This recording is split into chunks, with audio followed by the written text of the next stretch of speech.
be junk in your life. You deserve better than that, but I get it. It's hard to know where to start. That is why every month I share 10 things that you can get rid of. So here are 10 things that you can declutter in the month of July. Let's go.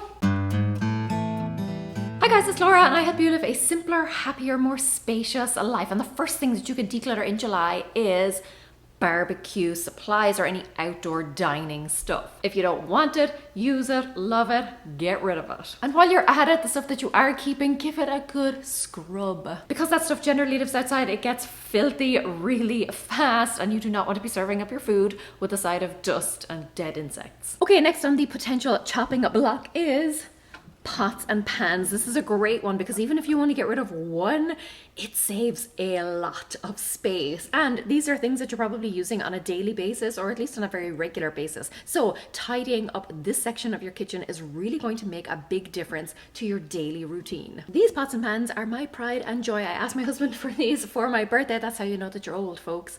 When you start asking for like cooking and baking stuff for your birthday, but I love them. He's not allowed to use them.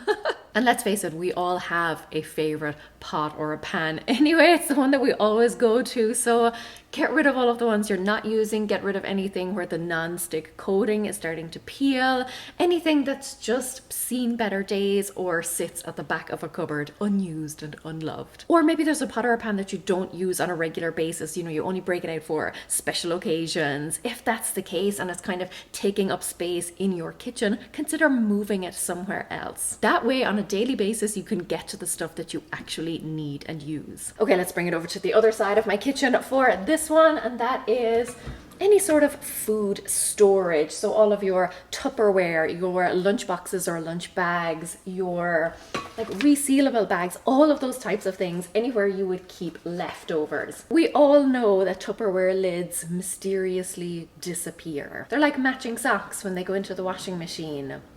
Where do they go? Plus all of those tubs over time get really grotty and grimy and dirty. Maybe you just have more than you need, in which case you can donate the excess. Okay, let's keep it in the kitchen for this next one. We're moving up here. It's a bit of a disaster, but it's kind of like my husband's domain, so don't judge me. We're talking, if I can open this cupboard, spices, seasonings, any of that sort of stuff. Oh, this is a disaster. I don't come in here all too often, thankfully, because it gives me anxiety. I know some of this stuff doesn't really go off, but do you really need a spice that is older than you are? Or maybe you've got two like half-used containers of the exact same thing, in which case you can just decant them into one container. Save some space. And let's move to one more cupboard that also stresses me out. And again, not really my domain, more of my husband's, right here. Baking supplies, another disaster. I know the pandemic started 2 years ago now, but it feels like just yesterday. And let's face it, a lot of us went out and bought stuff to bake. We went out and bought the flour and the box mixes and all of that sort of stuff. And you may be left with things that you're just not using. Or you can use the natural decluttering method and make a concerted attempt to use this stuff up. You know, maybe set aside an afternoon for baking and using up all of those box mixes. Either use it or lose it.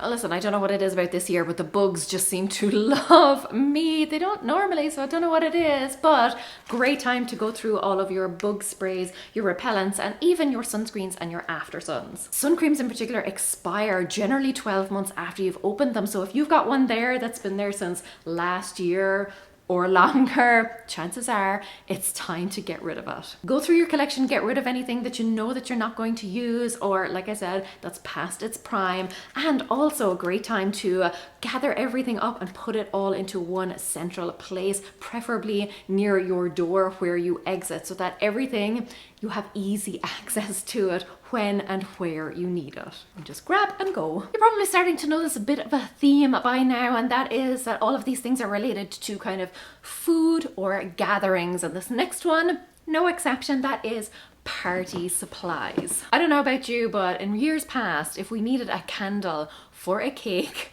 we could never find one. So I use this little cheap storage unit to keep all of our party stuff. Or if we're going to someone else's party, I also keep party bags and things like that all together. But look, as is the case in every category, over the years we tend to accumulate a lot of stuff. Maybe you bought a banner for, you know, a 40th wedding anniversary or something. Our neighbors currently have one outside their home.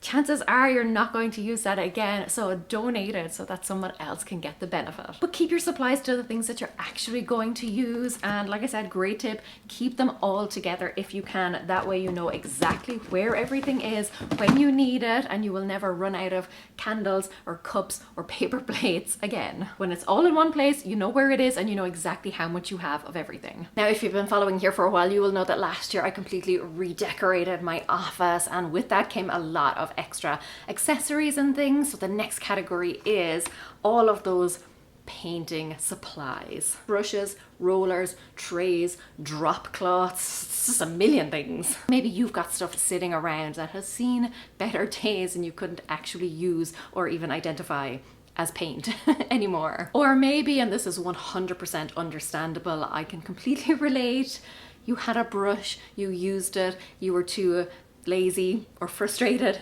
to wash it after yourself. Painting, no problem. I got all this done. I mean, it wasn't the most fun thing ever, but it was fine. But cleaning the paintbrushes, cleaning the rollers, ugh, you can declutter those. Also a great time to actually note down the colors that you do use in your home so that when it comes time to do those touch-ups or to repaint something, you know which colors, which brands you've used. Very proud of this though. This was a labor of love. Blood, sweat and tears. Totally worth it though. I love it. Now, while you are having all of these gatherings and going to all of these parties, you're probably going to want to look your best, and that's where the next category comes in, and that is hair tools and hair accessories. I'm talking dryers, curling tongs, straighteners, and all of the bits and bobs and bows and clips and things that you would put in your hair. As an aside, what do you call these? Because in Ireland we call these bobbins. Do you call them hair ties?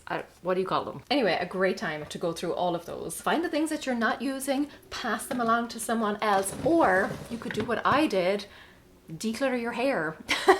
Then you don't have to worry about all of this stuff. I just keep these for guests. I jest about decluttering your hair, but it does bring up a good point in that you should always look to the kind of root cause, or what is the thing that you can declutter that is going to stop a lot of other clutter from coming into your home. What are the things, activities, hobbies, etc. that you do that tend to accumulate and attract the most amount of clutter? Could you just cut it off at the source? Just some food for thought. Let's move on to the next category. Shoes.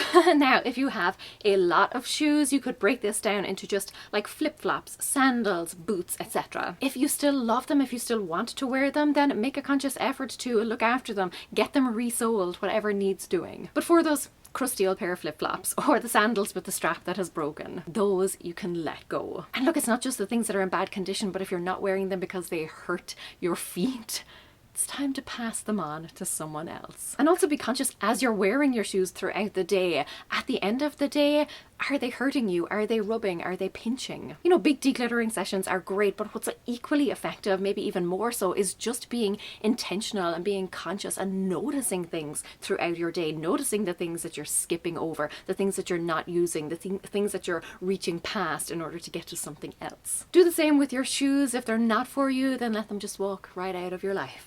That was bad. I apologize.